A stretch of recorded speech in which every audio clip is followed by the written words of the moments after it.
बिस्मिल्लाहिर्रहमानिर्रहीम। मैं सबसे पहले तो शुक्रगुजार हूँ वसीम साहब का कि आज उन्होंने कटकट गेट के अंदर इतनी अच्छी एक महफिल, इतना अच्छा एक जलसा यहाँ पर ऑर्गेनाइज किया। वसीम भाई जमात की खिदमत पूरे दिल से करते हैं, मैं उनको मुबारकबाद देता हूँ, शुक्रगुजार हूँ कि वो मेरे साथी हैं। एक वाक़या आपके सामने रखते हुए जो अपनी बात को ख़त्म कर दूँगा। पिछले काफ़ी दिनों से तमाम शहरियान ये देख रहे हैं कि फूटे हुए ढोल भी बज रहे, खाली बर्तन जैसा घर के अंदर बजते वैसा खाली बर्तन भी बज रहे। 25 साल का इनका सियासी करियर, कौम के लिए क्या करे तो बाबा जी का ठुल्लू, क्या करे कौम के उससे 25 साल के अंदर तो कुछ भी नहीं करे सिवाय बातों के। मैं मेरी क़यादत की एक मिसाल आपके सामने रखता हूँ। 2015-2016 के अंदर महाराष्ट्र की हुकूमत ने यह फैसला किया था कि औरंगाबाद के अंदर सामंतर को लाया जाएगा, औरंगाबाद की पानी पट्टी को जो है तो प्राइवेटाइज किया जाएगा। पूरी एड़ी चोटी का जोर जो है तो उस दौर की बीजेपी और शिवसेना की हुकूमत ने लगा दिया था कि औरंगाबाद को पानी की पट्टी को प्राइवेटाइज किया जाएगा।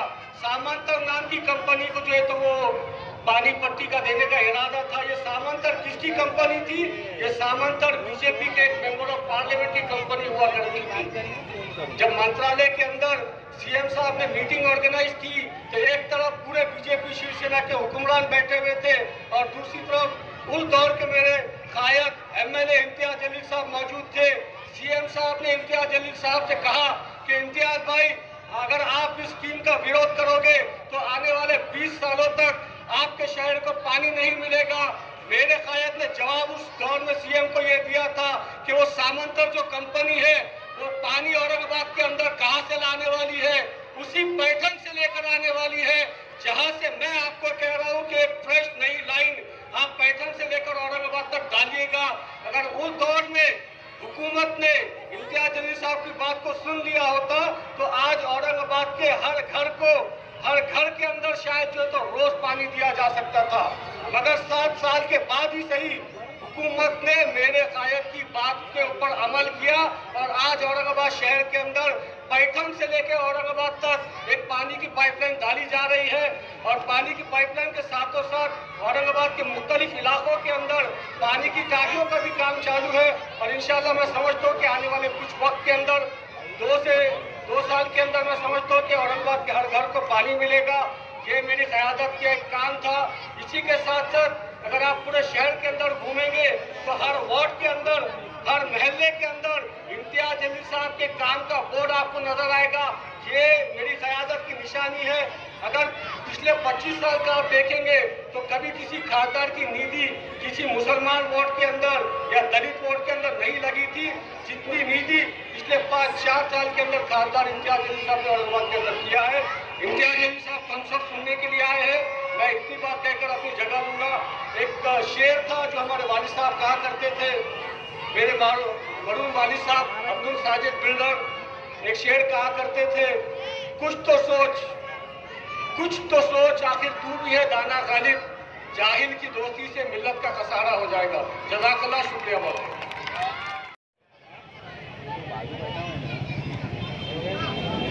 नहमदुहु व नुसल्ली अला रसूलिहिल करीम, अम्मा बाद।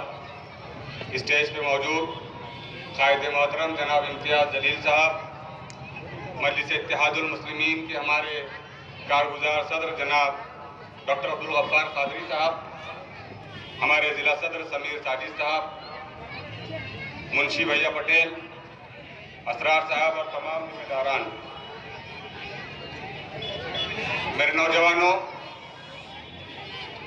आप जानते हैं कि तकरीबन 2 से 2.5 माह के बाद आज मेरे और आपके कायद जनाब इम्तियाज जलील साहब को आपको मुखातिब होने का मौका मिलेगा।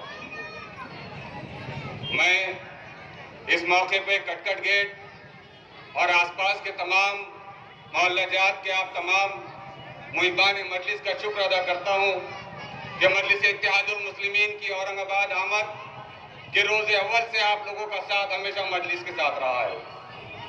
इसी मोहल्ले के नौजवान वसीम अहमद ने मजलिस इत्तेहादुल मुस्लिमीन में अपना बुनियादी किरदार अदा करते हुए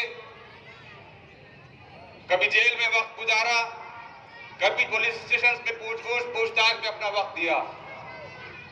मेरे नौजवानों और बुजुर्गों, आपने बड़ी मेहनतों, मशक्कतों और दुआओं के बाद इस शहर औरंगाबाद में अपनी क़यादत को खड़ा किया है। साल 2014 से पहले मजलिस इत्तेहादुल मुस्लिमीन औरंगाबाद में नहीं थी और हम लोग दिगर सियासी पार्टियों के सियासी गुलाम बने हुए थे।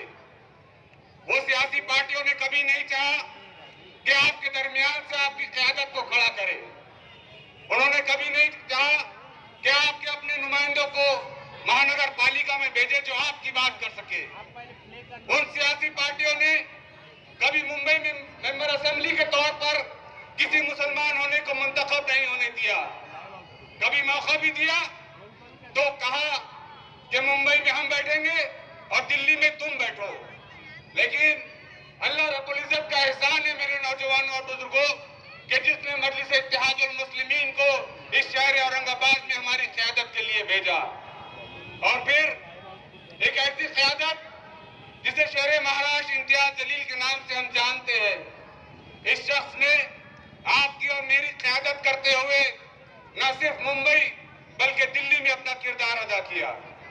इस मौके पर बस मुख्तसरन अपनी बात कहता चलूं। कुछ लोग कहते हैं कि इम्तियाज जलील ने क्या किया, मजलिस इत्तेहादुल मुस्लिमीन ने क्या किया। इस वक्त आप जिस सड़क पर बैठे हैं, इस वक्त आपके पीठ के पीछे जो दरवाजा है, इस वक्त औरंगाबाद शहर के जितने तारीखी दरवाजे हैं, कि आज से 4-5 साल पहले उन दरवाजों के अतराफ में कोई रोड था, वहां पर सड़कें निकाली गई और वहां से आपके और हमारे इलाकों की प्रॉपर्टी की वैल्यूज बढ़ाई गई।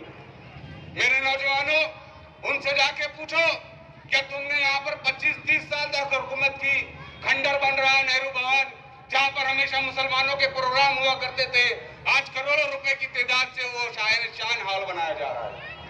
मेरे नौजवानों, हज हाउस यहाँ पर तामीर किया गया हमारी क़यादत की बदौलत। एक और जो बहुत बड़ा कारनामा अंजाम दिया जा रहा है, जहाँ पर आपकी और मेरी माएं बहनें जाकर अपना इलाज करवा सकेंगी।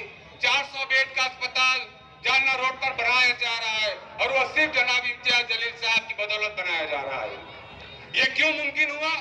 ये तमाम काम इसलिए मुमकिन हुए कि आपने और हमने अपनी क़यादत को सरों पर बिठाया। अभी चंद लोग हमारे दरमियान मुनाफिकों का रोल अदा करने आ रहे हैं। ये सियासत है और ये जमहूरियत है, यहाँ इख्तिलाफात होंगे, यहाँ अलग अलग राय आएगी। लेकिन याद रखो, तुम्हारी इख्तिलाफी राय को हम मंजूर कर सकते हैं, लेकिन अगर हमारी कायदीन के खिलाफ तुमने जबान दराजी करने की कोशिश की तो मजलिस इत्तेहादुल मुस्लिमीन के हजारों ख्याले उस जबान को खींचने की भी ताकत रखते हैं। समझते हैं वो लोग जो समझते हैं कि कुछ भी कहेंगे और कुछ भी करेंगे। बस मेरी आखिर में यही गुजारिश है कि आप लोग जिस तरीके से पिछले 3 इंतखाबात में और हर मुश्किल वक्त में अपनी क़यादत पर आपने एतमाद रखा, आइंदा भी रखें। इंशाअल्लाह फिर मुलाकात होगी। शुक्रिया।